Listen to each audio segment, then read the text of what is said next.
Halo, assalamualaikum teman-teman. Jumpa lagi dengan saya Ilham Baris. Selamat datang di channel Promonte Series. Gimana kabar kalian? Semoga selalu sehat dan baik-baik saja ya. Kali ini kita akan meneruskan merangkum spoiler Wudong Qiankun atau Martial Universe Season 10 episode 17 ya guys. Dan gak usah berlama-lama lagi, langsung saja gas cuy. Cerita berlanjut. Lindong tampak canggung saat mengenakan pakaiannya, bergegas menuju tepi kolam dengan pandangan tajam yang diikuti oleh dua sosok, King Zi dan Tang Xinlian. Wajah Tang Xinlian yang cantik seperti bidadari tampak sedikit merah. Saat matanya bertemu dengan Lindong, kilatan lembut penuh perhatian tampak di matanya. Lindong tidak berubah banyak, namun ada sesuatu yang berbeda. Kulitnya terlihat lebih cerah dan mata hitamnya tampak lebih dalam. Hal itu membuat Tang Xinlian merasa sedikit linglung dan dengan cepat mengalihkan pandangannya, merasakan jantungnya berdetak lebih cepat. Dia merasa sedikit malu, sesuatu yang sangat jarang terjadi pada dirinya. Tang Xinlian selama ini dikenal dengan karakter baja yang tak mudah tertarik pada pria. Bahkan ketika bertemu dengan pria tampan dan berbakat seperti Zhou Ze, dia tetap menjaga dirinya dan tidak membiarkan perhatian sekedar pada penampilan. Namun di hadapan Lindong, sesuatu yang tak terduga terjadi. Meskipun dia sudah berusaha menjaga sikap, perasaan malu itu tetap muncul tanpa dapat dikendalikan. Untuk menutupi perasaan itu, Tang Xinlian langsung berusaha menyembunyikan emosinya. Dengan wajah yang kaku berkata dengan dingin, "Lain kali kalau seperti itu, tombakku tidak akan menahan." Lindong hanya bisa tertawa datar tanpa mengatakan apa-apa, seolah sudah terbiasa dengan sikap Tang Xinlian yang keras kepala. Namun, dia merasa bangga atas pencapaian yang baru saja diraihnya, terutama setelah berhasil bertahan di kolam roh api kematian. Tang Xinlian yang terlihat lebih lembut kali ini tidak bisa menahan rasa kagumnya. Tidak ada yang pernah menerima 50 pembersihan ki kematian di kolam roh api kematian sebelumnya, ucapnya.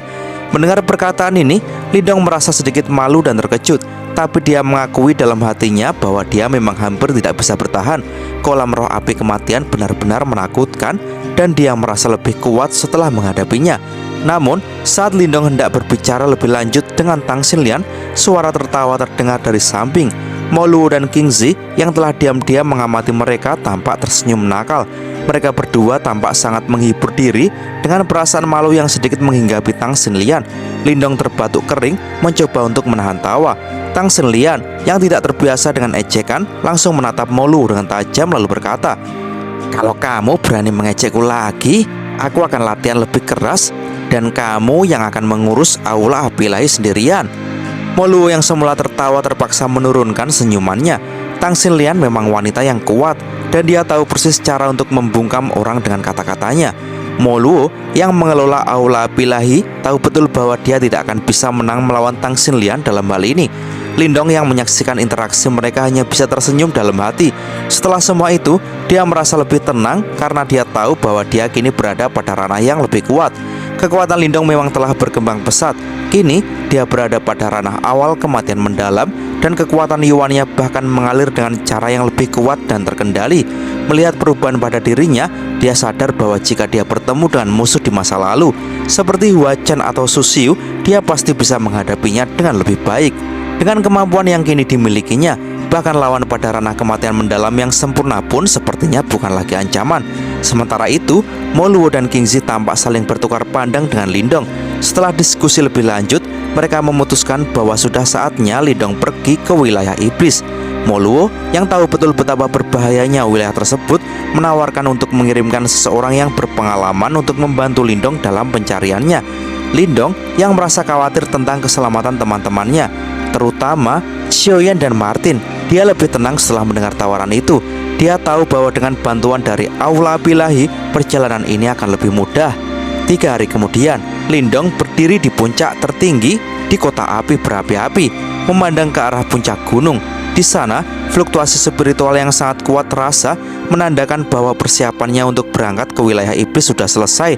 Teleportasi yang dipersiapkan oleh King Zi dan Mo Luo akan membawa Lindong langsung ke tempat yang dia tuju. Tiba-tiba, suara lembut memanggilnya, "Kakak Lindong." Lindong pun segera menoleh dan melihat Mulingsan berlari ke arahnya. Wajahnya cerah penuh antusias. Di belakangnya, Mulan mengikuti dengan senyum tipis. Mulingsan dengan mata besar yang penuh harapan bertanya, "Apakah kamu akan pergi ke daerah iblis? Bisakah aku ikut?" Namun, Mulan yang lebih bijaksana langsung membentak, "Lupakan saja. wilayah iblis terlalu berbahaya untukmu. Mulingsan meskipun kecewa tetap dengan tekadnya untuk suatu hari melindungi Lindong. Lalu dengan penuh semangat ia berkata, "Kakak Lindong, aku akan menjadi lebih kuat dan melindungimu di masa depan." Lindong tersenyum dan mengusap kepala Mulingsan dengan lembut sambil berkata, "Kamu harus patuh, Lingsan. Daerah iblis terlalu berbahaya. Aku tidak bisa membiarkanmu pergi. Namun di masa depan, jika kamu lebih kuat, kamu bisa datang dan melindungiku." Mendengar hal demikian, Mulingsan tampak kecewa. Namun dia tahu bahwa itu adalah keputusan yang terbaik untuknya saat ini. Sebelum Lindong berangkat, Tang Xinlian menghampirinya, mengenalkan seorang wanita muda bernama Xin King. Xin King adalah seorang murid dari Aula Apilah yang berasal dari suku 9 ekor, salah satu suku besar di dunia binatang iblis. Tang Xinlian mengatakan bahwa Xin King akan menjadi pemandunya dalam pencarian teman-temannya di wilayah iblis. Lindong meskipun sedikit terkejut, merasa bersyukur atas bantuan yang diberikan oleh Tang Xinlian. Sebagai bagian dari persiapannya, Lindong berjanji untuk berhati-hati dan menjaga diri. Setelah mengucapkan perpisahan singkat dengan mereka, dia menuju ke puncak gunung, di mana portal menuju wilayah iblis menunggu. Pilar cahaya besar menyembur ke langit, menandakan bahwa petualangan baru akan dimulai. Di atas puncak gunung yang terletak di wilayah yang jauh, sebuah arai bercahaya besar melayang di udara. Cahaya yang memancar dari susunan itu tidak hanya terang, tetapi juga seakan menembus ruang dan waktu, menciptakan distorsi yang menakjubkan. Di ruang yang terbentuk oleh cahaya tersebut, tampak semacam terowongan spasial hitam yang samar-samar muncul. Sebuah perasaan aneh menyelimuti tempat itu yang hanya bisa dipahami oleh mereka yang memiliki kekuatan luar biasa. Dua sosok berdiri di bawah susunan cahaya itu, Kingzi dan Moluo. Dua sosok dengan kekuatan yang luar biasa. Mereka bukan orang biasa, apalagi ahli ranah reinkarnasi asli seperti Kingzi atau pemilik simbol kuno seperti Moluo. Mereka adalah puncak dari eksistensi dunia ini, dan kemampuan mereka untuk menciptakan atau mengontrol susunan teleportasi spasial yang menempuh jarak sangat jauh sangat luar biasa. Kehadiran mereka di sini menandakan sebuah misi penting yang melibatkan perjalanan jarak jauh. Di antara mereka berdiri seorang pemuda, Lindong, yang tampaknya sedang mempersiapkan dirinya untuk melangkah ke dunia yang lebih besar. Ia baru saja mendengar dari Moluo bahwa susunan teleportasi spasial sudah selesai, menandakan waktunya untuk berangkat. Di belakangnya ada seorang wanita muda bernama Xin King yang tampaknya merasa terhormat dapat berinteraksi dengan sosok-sosok besar seperti Moluo dan Kingzi. Ia biasanya tidak akan bisa mendekati mereka, mengingat statusnya yang lebih rendah di Aula Bilahi. Namun kali ini nasib mempertemukannya dengan mereka. Moluo tersenyum dan memberitahu Lindong tentang seorang gadis kecil dari suku 9 ekor yang akan membantunya. Selain itu, Moluo juga memberi informasi tentang teman Lindong, Martin, yang entah bagaimana terhubung dengan suku tersebut. Moluo percaya bahwa Lindong bisa mendapatkan bantuan dari mereka jika ia memberitahukan masalahnya. Lindong pun berterima kasih atas bantuan tersebut dan memasuki area cahaya yang kini siap untuk membawa mereka melintasi dimensi. Ketika mereka hampir memasuki area, Kingzi memberikan sebuah benda kepada Lindong, sebuah tulang hijau seukuran telapak tangan. Ia menjelaskan bahwa jika Lindong melewati wilayah iblis dalam perjalanannya, tulang ini bisa membantunya memasuki suku naga. Jika ia ingin menguasai keterampilan naga terwujud surga hijau sepenuhnya, ada langkah terakhir yang harus diselesaikan di danau transformasi naga kuno yang terletak di suku naga. Meskipun perjalanan ke sana tidak mudah, Kingzi percaya bahwa Lindong memiliki potensi untuk menyelesaikan ujian itu. Lindong meskipun terkejut, mengangguk dan menyimpan tulang tersebut. Sebelum melangkah ke dalam area, ia berbalik untuk memberi salam kepada semua orang di sekitarnya, termasuk Kingzi, Moluo, dan teman-temannya. Tang Xinlian berteriak mengingatkan Lindong untuk kembali ke laut iblis kacau jika ada yang mengganggunya di wilayah iblis. Mulingsan juga memberi pesan bahwa ia akan membela Lindong jika perlu, meskipun wajahnya tampak penuh kesedihan karena harus berpisah dengannya. Dengan senyuman di wajahnya, Lindong menjawab bahwa ia akan kembali suatu saat nanti. Namun kali ini, perjalanan itu akan membawanya menuju tujuan yang jauh lebih besar. Sebelum ia benar-benar meninggalkan tempat itu, ia sempat mengingatkan Mulingsan untuk berlatih dengan baik karena di masa depan, mereka mungkin akan bekerja sama untuk melawan ancaman yang jauh lebih besar. Setelah itu, Lindong dan Xin King memasuki area dengan hati-hati. Moluo dan Kingzi saling bertukar pandang, lalu mulai membentuk segel dengan tangan mereka. Ruang di sekitar mereka mulai terdistorsi, dan pusaran spasial yang besar terbentuk di atas mereka, seolah siap untuk menyerap semua yang ada di dalamnya. Cahaya di sekitar Lindong dan Xin King mulai menguat, dan tubuh mereka mulai terselimuti cahaya terang yang semakin intens. Sebelum semuanya menjadi kabur, Mulingsan mengucapkan kata-kata terakhir yang membuat Lindong tersenyum. Saat itulah seluruh ruang terdistorsi dan kedua sosok itu hilang dalam sekejap, meninggalkan hanya kesunyian di tempat itu. Semua orang yang tersisa menyaksikan dengan penuh perhatian, mengharapkan bahwa suatu hari nanti mereka akan bertemu lagi dengan Lindong yang lebih kuat. Namun, sementara Lindong sedang melintasi ruang dan waktu menuju wilayah iblis, jauh di dalam wilayah Swan Timur, di gerbang Yuan, sekelompok orang yang jauh lebih gelap sedang merencanakan sesuatu yang jauh lebih besar. Gerbang Yuan, sekte terkuat di wilayah itu, sering dipenuhi dengan kebanggaan dari murid-muridnya. Namun akhir-akhir ini suasana sedikit berubah. Beberapa murid melihat ke langit dengan rasa takut saat awan gelap tampaknya menyelimuti wilayah mereka. Ada sesuatu yang besar sedang terjadi, dan para tetua gerbang Yuan merasakan bahwa kekuatan mereka mulai terancam. Di dalam aula terlarang yang tersembunyi jauh di dalam gunung, 3 kepala besar dari gerbang Yuan berkumpul. Mereka berbicara dalam bisikan, menyebutkan kematian 2 orang penting di tangan Lindong, kematian Huachen dan Susiu di tangan seorang pemuda yang sebelumnya mereka anggap sepele. Lindong menyebabkan mereka terkejut dan marah. Bahkan Moluo, pemimpin aula Bilahi yang legendaris, terlibat dalam permainan ini, dan mereka mengetahui bahwa Lindong bukanlah lawan yang bisa dipandang sebelah mata. Tian Yuanzi, seorang dari trio tersebut, membuka mulutnya untuk berbicara tentang rencana besar yang sedang mereka susun. Mereka berencana untuk menggulingkan seluruh wilayah Swan Timur dan menaklukkan segala yang ada di sana. Mereka tidak hanya berencana untuk menghancurkan sekte-sekte kecil, tetapi juga untuk mengalahkan aula Bilahi dan menghancurkan segala hal yang menghalangi ambisi mereka. Dengan gelapnya rencana mereka, mereka mulai bergerak untuk memulai perang besar yang akan membawa dunia ke dalam kehancuran. Sementara itu, di tempat yang sangat jauh, di sebuah wilayah yang tertutup salju abadi, seorang wanita muda dengan rambut biru es yang panjang duduk di atas teratai es. Cahaya biru es yang samar bersinar dari dalam gunung es besar di sekitarnya. Wanita itu, yang tampaknya seorang peri es, membuka matanya yang dingin dan memandang ke kejauhan, merasakan panggilan yang datang dari ruang yang jauh.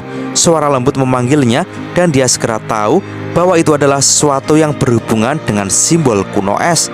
Sin beralih di atas sebuah bukit kecil yang terletak di tengah dataran tersebut. Seorang Lindong berdiri, memandang jauh ke cakrawala. Lindong yang baru saja tiba di tempat asing ini setelah menjalani perjalanan panjang dalam terowongan spasial selama hampir 5 hari. Lindong yang terbiasa dengan wilayah asalnya, kini berada di tempat yang sama sekali asing baginya. Perasaan cemas muncul dalam dirinya, apalagi mengingat teleportasi yang baru saja ia jalani tidak berjalan dengan lancar sebelumnya. Ia merasa sedikit ragu apakah ini adalah tempat yang sebenarnya ia tuju. Matanya masih memindai sekelilingnya yang tampak begitu asing. Lindong pun bertanya-tanya, apakah ini wilayah iblis? Tempat ini sepertinya tidak memberikan jawaban yang pasti. Setelah beberapa saat, ia berbalik dan menatap wanita muda yang terbaring tak sadarkan diri di tanah. Wanita itu adalah Sin King yang juga ikut dalam perjalanan teleportasi ini. Namun tampaknya teleportasi semacam ini terlalu berat untuk tubuhnya yang tidak terbiasa. Lindong mendekat dan berjongkok di samping Sin King. Dengan lembut ia mencubit hidung wanita itu untuk memastikan apakah dia baik-baik saja. Perlahan alis Sin King terangkat dan matanya yang tertutup rapat perlahan terbuka. Setelah melihat sekeliling dan menyadari bahwa mereka berada di tempat asing, wajahnya memerah karena kaget.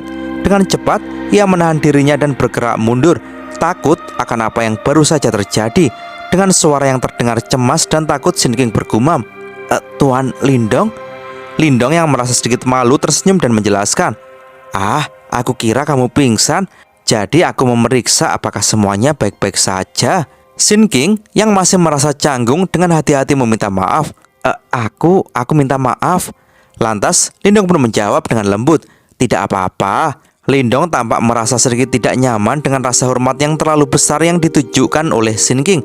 Setelah beberapa saat, ia bertanya dengan rasa penasaran, sepertinya kita sudah sampai di wilayah iblis. Bisa kamu beritahu kami berada di mana? Setelah mendengar pertanyaan itu, Sin King berdiri dengan cepat. Matanya yang besar menatap sekeliling dengan cermat. Beberapa saat kemudian, ia menghela napas lega.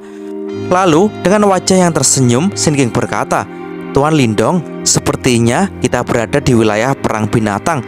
Teleportasi berhasil, ini adalah tempat yang kita tuju. Lantas, Lindong pun menghela nafas lega meskipun masih merasa sedikit bingung. Wilayah perang binatang? Sin King mengangguk dan mulai menjelaskan, wilayah iblis sangat luas dan terbagi dalam beberapa bagian. Wilayah ini sendiri adalah tempat yang kacau, berada di perbatasan antara wilayah utara dan barat.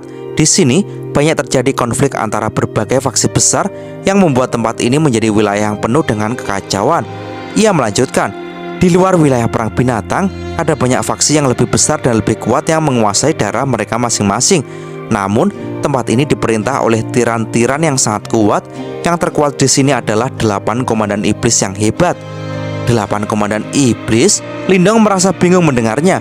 Ini adalah pertama kalinya ia mendengar tentang mereka. Shin King melanjutkan penjelasannya. Komandan iblis ini mewakili 8 faksi terbesar di wilayah ini. Mereka semua berada di ranah kematian mendalam yang sempurna dan memiliki banyak pengikut yang sangat kuat. Mereka terkenal di seluruh wilayah iblis. Lantas, Lindong pun mengangguk, mencerna informasi baru ini. Di dunia ini, kekuatan adalah segalanya dan hukum rimba berlaku di mana-mana. Mengingat misinya untuk menemukan sahabatnya, Lindong bertanya, "Jadi, bagaimana kita mencari seseorang di sini? Wilayah ini begitu luas dan mencari seseorang di tengah kekacauan ini tampaknya bukanlah hal yang mudah." Dengan sedikit berpikir, Shin King memberi saran, "Bagaimana kalau kita pergi ke sukuku dulu? Mungkin mereka lebih tahu tentang kondisi di sini daripada aku." Lindong setuju tanpa keberatan. Jika ada tempat yang bisa memberikan informasi lebih banyak, tentunya suku Shin King adalah pilihan terbaik. Dengan semangat baru, mereka berdua melanjutkan perjalanan ke arah yang ditunjukkan oleh Shin King. Saat mereka berjalan, Lindong berbicara lagi, "Suku 9 ekormu seharusnya cukup kuat, bukan?" Shin King terlihat sedikit terkejut mendengar pertanyaan itu. Matanya yang besar terlihat sedikit suram dan ia menjawab dengan suara pelan, "Tidak begitu. Suku kami saat ini cukup lemah. Pemimpin kami yang juga ibuku hanya berada di ranah kematian mendalam awal. Itu membuat kami kesulitan untuk bertahan hidup di wilayah perang binatang. Kami sempat mencari perlindungan dengan faksi besar untuk memastikan keselamatan kami. Namun mereka menginginkan upeti dari 10 anggota perempuan muda kami setiap tahun. Kami menolak dan pergi menjauh. Meskipun itu berharga mahal bagi kami, banyak pria di sukuku termasuk ayahku terbunuh dalam pembalasan." Lindong terdiam sejenak, matanya yang lembut memandang Shin King. "Aku minta maaf ya." Shin King menggelengkan kepalanya. "Ini memang cara kerja di wilayah iblis. Aku telah berusaha keras untuk menjadi lebih kuat agar bisa melindungi sukuku." Lindong merasa tergerak mendengarnya. Lalu dengan penuh keyakinan ia berkata, "Kamu pasti akan berhasil." Shin King menatap Lindong dengan kagum sambil berbicara, "Tuan Lindong benar-benar luar biasa. Anda sudah mencapai ranah kematian mendalam awal pada usia yang sangat muda. Bahkan Anda berhasil mengalahkan musuh yang bahkan orang-orang sekuat kakakku tidak bisa kalahkan."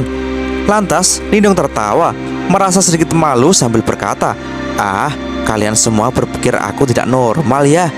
Perjalanan mereka terus berlanjut dan Shin King mengungkapkan lebih banyak tentang sukunya. Suku 9 ekor dulunya sangat kuat, bahkan pernah bertempur melawan suku monster burung dan keluar tanpa banyak kerugian. Namun setelah bencana besar di zaman kuno, suku mereka melemah dan banyak ahli terkuat mereka terbunuh. Ketika Lindong bertanya berapa banyak ekor yang dimiliki Shin King, ia ragu sejenak sebelum 3 ekor berbulu muncul di belakangnya. Dengan sedikit malu, Shin King pun berkata, "Shin King hanya memiliki 3 ekor." Lindong yang penasaran tanpa sadar meraih salah satu ekor itu. Rasanya sangat lembut, tetapi reaksi Shin King sangat berbeda. Wajahnya yang semula merah kini berubah menjadi merah membara dan suaranya bergetar. Jangan sentuh ekorku sembarangan." Lindong yang merasa sangat canggung dan tanpa sadar melepaskan tangannya, tertawa kaku sambil berseru, "Ayo cepat." Shin King melihat reaksi Lindong dan tidak bisa menahan tawanya. Dengan wajah merah, ia mengikuti Lindong yang sudah berjalan lebih cepat. Mereka sedikit lega dari ketegangan sebelumnya. Dan cerita pun bersambung. Oke teman-teman, terima kasih sudah nyimak alur cerita kali ini sampai habis. Semoga teman-teman terhibur. Jangan lupa terus dukung channel ini agar terus berkembang. Dan sampai jumpa di episode selanjutnya. Assalamualaikum warahmatullahi wabarakatuh.